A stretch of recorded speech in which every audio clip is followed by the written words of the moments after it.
ahead by Bolduc, kept in by Hagel, sidesteps some pressure. Here's a chance in front. Gonzalez scores.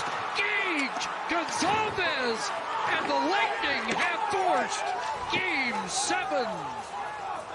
Hello, everyone, and welcome back to Crease Analysis. My name is Liam, and today we're going to be analyzing the key saves from Andrei Vasilevskiy's incredible Game 6 overtime shutout performance, sending the series to a Game 7 against the Montreal Canadiens.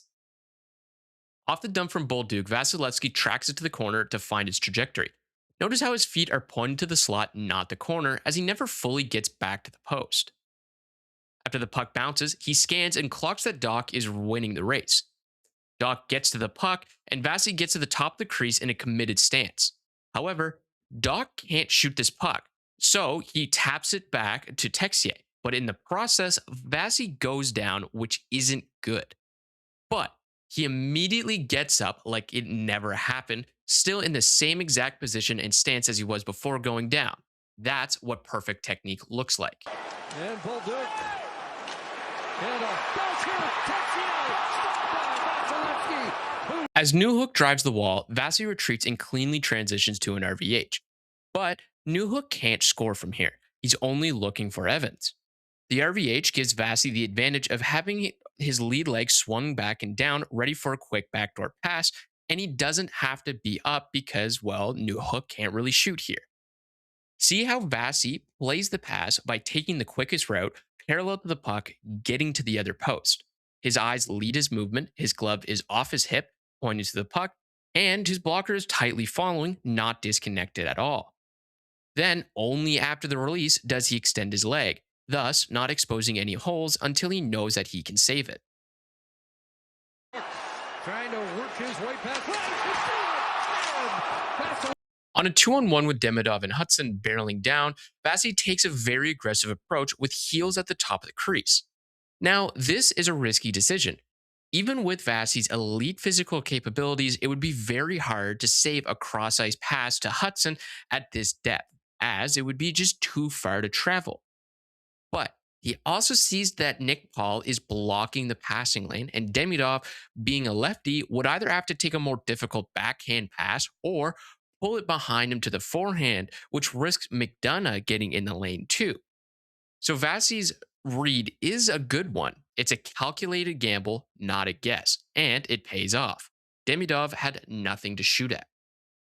Center, a one-hand pass. Demidov in hand. Vasilevskiy will stop. Through traffic on the PP, Vasi briefly legs on the pass as he has been known to struggle with vision through screens. Once he finds it, he leads his movement with his eye and he begins motion back to the post. Ideally, he should be there on his feet, but because he was initially a bit late, he opts for a slide as he integrates with the post very cleanly, takes a great route, and he's very controlled. It isn't a masterclass, but he did well to be controlled and recover from being behind the play. Can't clear. Kept in Demidov. Pull. Caulfield. Right on. Again on the PP, Suzuki gets a pass down low and Vasi cleanly integrates into an RVH.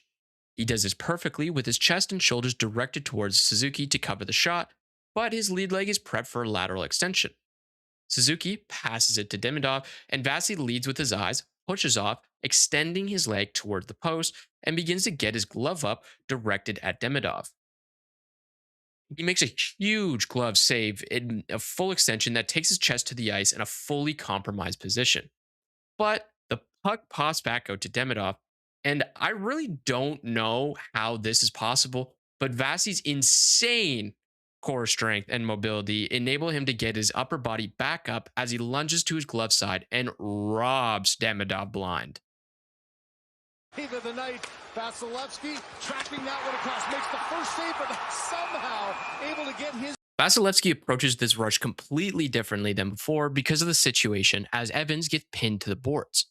His only option now becomes pass, and as you can see, Vasi is a lot more upright with his foot in the crease, where before he would be lower and heels at the red paint. This allows him to be lighter on his feet, and the depth enables him to take quicker routes. In full anticipation of the play, Vasi reacts very quickly to the pass, tracking it with his eyes, and begins to get deeper to move laterally. But what separates him from what a normal goalie would do is that he doesn't settle for the half crease depth.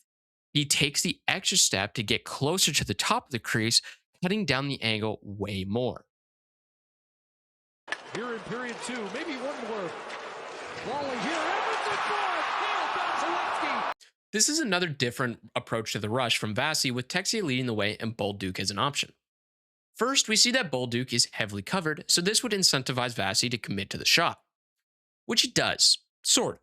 He's certainly very aggressive, well out of the crease, but he's off angle. Not so bad to the point of being completely exposed, but he is definitely cheating towards the pass. On top of that, he isn't square either. His lead leg is swung back like he's prepared to move to his left. But as Texier commits to shooting, Vasi adjusts further to his blocker side and covers the net. It's a very unique approach that compromises to cover both options while not exposing himself either way.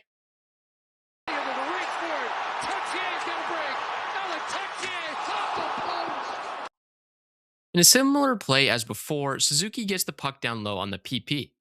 Vasi opts for the RVH, which is the right call. This is the zone where you should be in the RVH. Outside of it, be on your feet. Suzuki is too close where a 5-hole shot is too dangerous, and the RVH allows you to exit out either laterally or to the top of the crease pretty easily. In this case, it's the latter. And notice how Vasi pushes off to get to about mid-depth, and his upper body is very controlled with his hands up and projected outward, covering as much net as possible. In overtime, Caulfield, Suzuki, Hudson, and Vasilevskiy again.